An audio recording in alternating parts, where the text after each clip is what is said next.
नीलारविंद सुमिलिंद कलिंद जेन्द्र नीलांबु दाली दलितांजन पुंज मंजुम नीलाचलाधर शिर मुकुटायमानं नीलांबरानुमजं शरणं व्रजामः। जय जगन्नाथ। सुस्वागत प्रिय बंधुगण। आज हूँ धारावाहिक क्रमे पवित्र कार्तिक मास एकादश दिवस कार्तिक महात्म्य एकादश अध्याय को पाठ कर आपण मानक श्रवण करने जाऊँगी।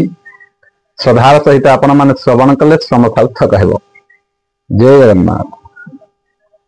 एकादश अध्याय। नारद उवाच मुनि कहती सुन राये राहु पलाई महाभये मिलिला जलंधर आगे मन वीर समान भंगे कहिला जाबत वृत्तांत शुणी कोपिला वृंदाकांत मन आकुले महाकोपे दैत्यंकु राइला समीपे शंभु निश्चय मूल बल तुरिते सरिला सकल रथ तुरंग गजस्वर पदाति बल बलियार शुक्र मुनि को आग करी युद्ध उद्यमे दंडधारी आरोही रत्न मयूरथे धनु नाराच घेनी हस्ते ईशान मार्ग अनुसरी हाथ चढ़िले दिगपुरी वन पर्वत माड़ी जानती आकारे अश्व पंती पंती धरणी पुरी गज जुथे मणि कांचन मयूरथे क्षिति आकाशे पुरी गले जेसने जलंधर बोले आद्य मिथुन मासे उठी धरणी धरी शून्य घोटी तेसने निचाचर दल घन गर्जन मुखर ईशान बाण तड़ी बड़ी जेन्हे शबद घड़ घड़ी विविध अस्त्र चक्र काती बिजुड़ी प्राय झटकंती पवन गति थाट जीवा से जलंधर कि मोघवा चलई निज दंड घेनी प्रलय करी मेदिनी तेमंते दिमंत दिशे दैत्य बल प्रचंड चले महिस्थल प्रथम दिन थाट नहीं सुवर्ण रेखा तीरे जाई से दिन पारी होई बेगे रहिले हेमगिरी भागे एथु अंतरे सुन राये स्वर्ग जेथिले देवताए दैत्य को देखी भय मने गले से कपिलास स्थाने रुद्र चरण तले पड़ी देवे कहिले कर जोड़ी प्रभु अंबिकार मन आंब गुहारी कन्ने शुण असुर जलंधर नाम अमर लोक परे जम विष्णु सहित रणे जिणी सर्वसंपद बले आनी रखिला निज पुरे नहीं केबे हे शांति नल भई तुम्भ छाम को पुणी दूत पेशी जेथिला सिंधु सुत आसी जेथिला इंद्रवादी जहा बहिला मंद बुद्धि के ताहा बखाणिब तुंडे से पुणी गला बिना दंडे कहिला जलंधर आगे तुम्भ महिमा जेते बागे शुणी असुर क्रोध हृदे दंड साधिला तुम्भ बादे असुर बल घेनी आसी पथे रहिला जनिसे काली करिब घोर रण कहिलु सावधाने शुण देवंकु तहु ए वचन शुणी विस्मय त्रिलोचन विष्णु को चिंता करी मने शिव बसिले जोग ध्याने ते प्रभु जगादि पुरुष आसी प्रवेश हर पास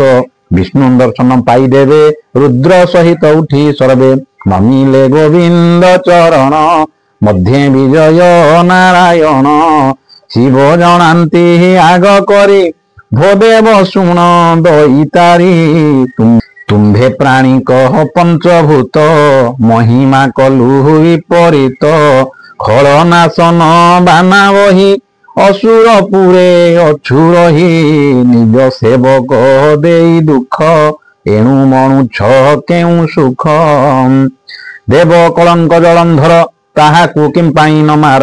एवे असुर दुष्टमती आंभंकु मागई पार्वती नदेलु बोली कला गोप जुझी आसुछि कौ ताप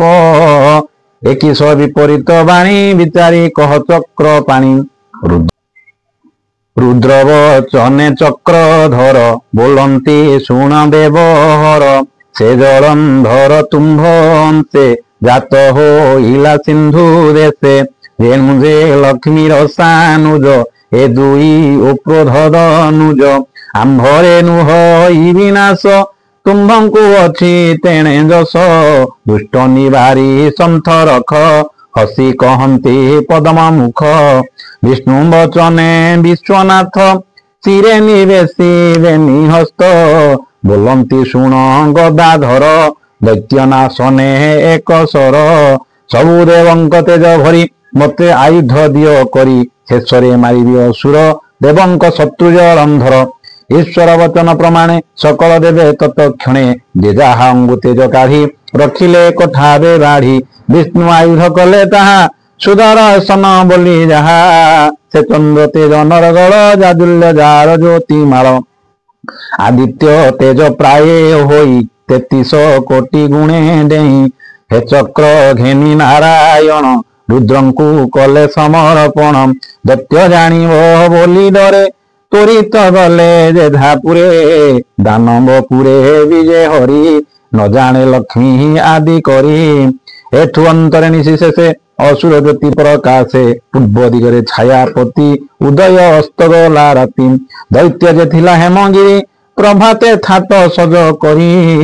ଧାଇଁଲା ହରପୁର ମାର୍ଗେ ଦେବେତ୍ରା ସନ୍ତି ରହି ସ୍ୱର୍ଗେ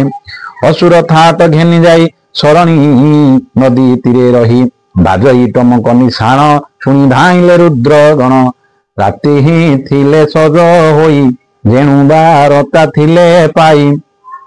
ବେଗେ ଧାଇଁଲେ ଶସ୍ତ୍ର ଘେନି କାମ କାହାଳି ସିଙ୍ଗା ଘେନି ବଜାଇ କଲେ ମହାରୋଳ ତାଳଡମ୍ବରୁ କୁତୁହଳ ରୁଦ୍ର ଆଜ୍ଞାରେ ଥାଟ ଘେନି କାର୍ତ୍ତିକ ବିନାୟକ ବେନି ନନ୍ଦୀ ଭ୍ରୁକୁଟି ମହାକାଳ ଭୀମଙ୍କ ବୀର ଭଦ୍ର ମେଳ ଏହାଙ୍କ ତୁଲେ ରୁଦ୍ରଗଣ 14 କୋଟି ପରିମାଣ ଜୟନ୍ତ ଜୟନ୍ତ ବେନି ପିଶାଚ ବଳି ଖବ ତିନି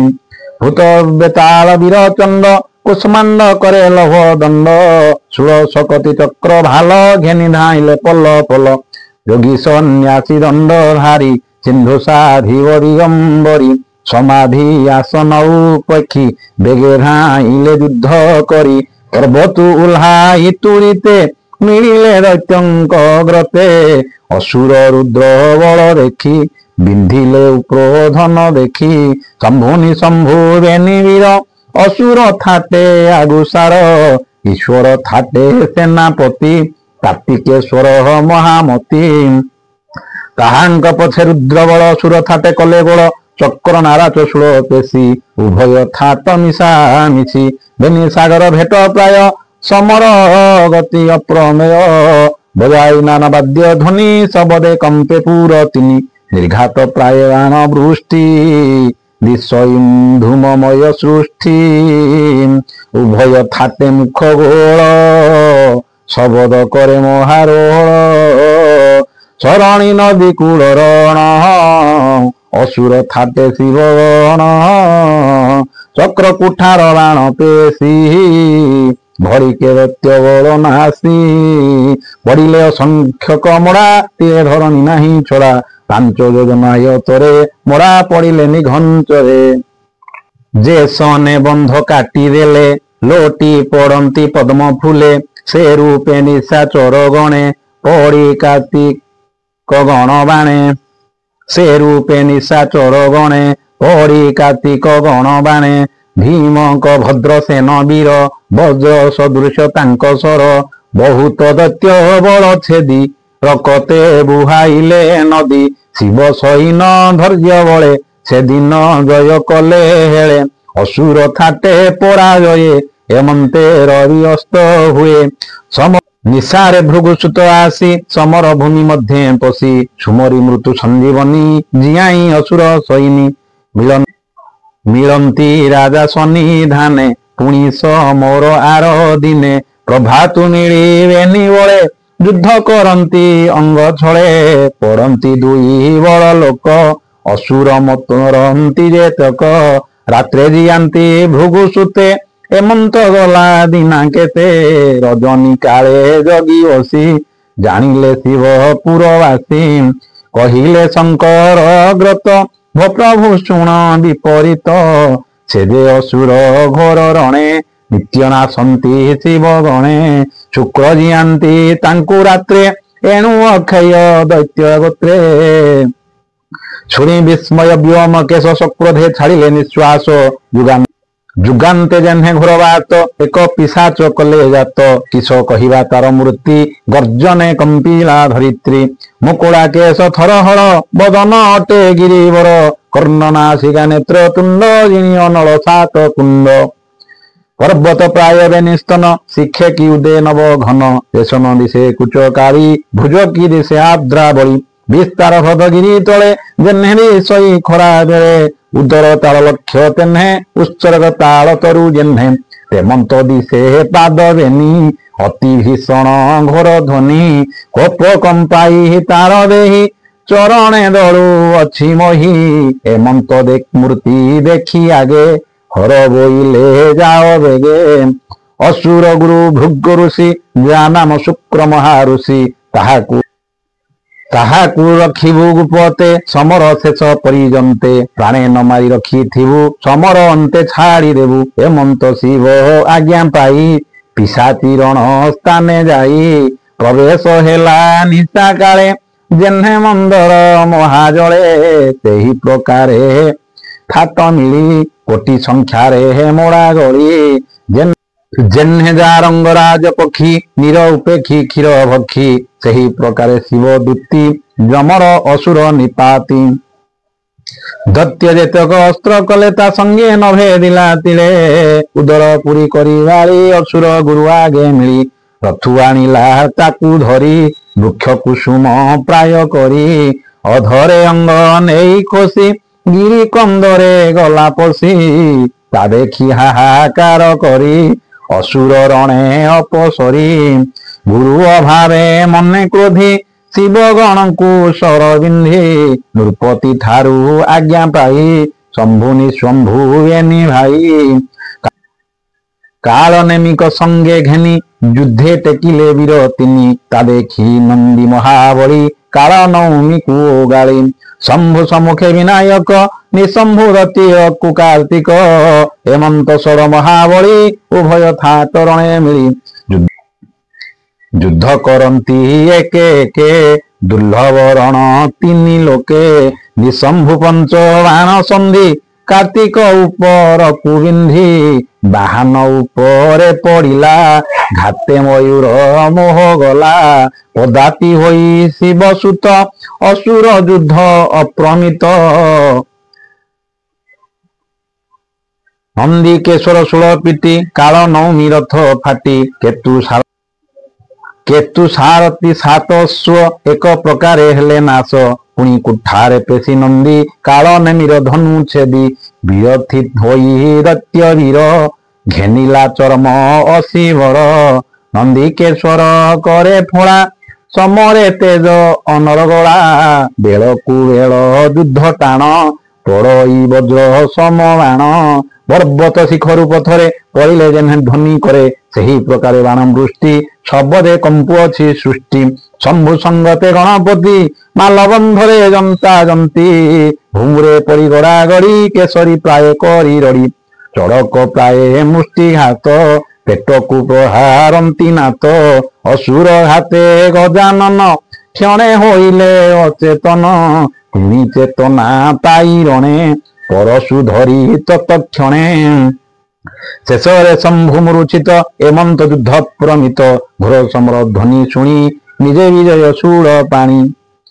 आरोही वृषभ वाहने संगे अछंती गण माने भूत बेताल दंड धारी डांकिनी गण आदि करी धाइने किड़ी किड़ा नादे बादन करी नाना बादे डम्बरु अंतरिक्ष जुरे वन पर्वत नाद पुरे संगे असंख्य जोगी बल देश ने निहार पटल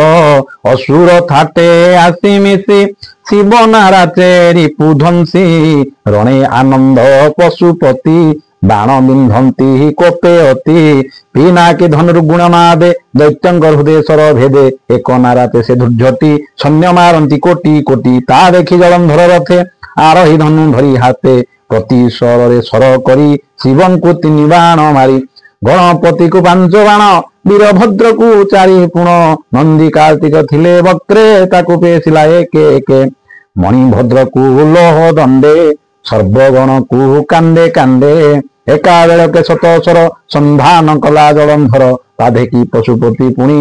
दैत्यनारा चुष बुजाणी जे वीर भद्र रणे काटी असुर रथे सुर पीटी विरथी होई दैत्यनाथ पुणिया रही अन्य रथ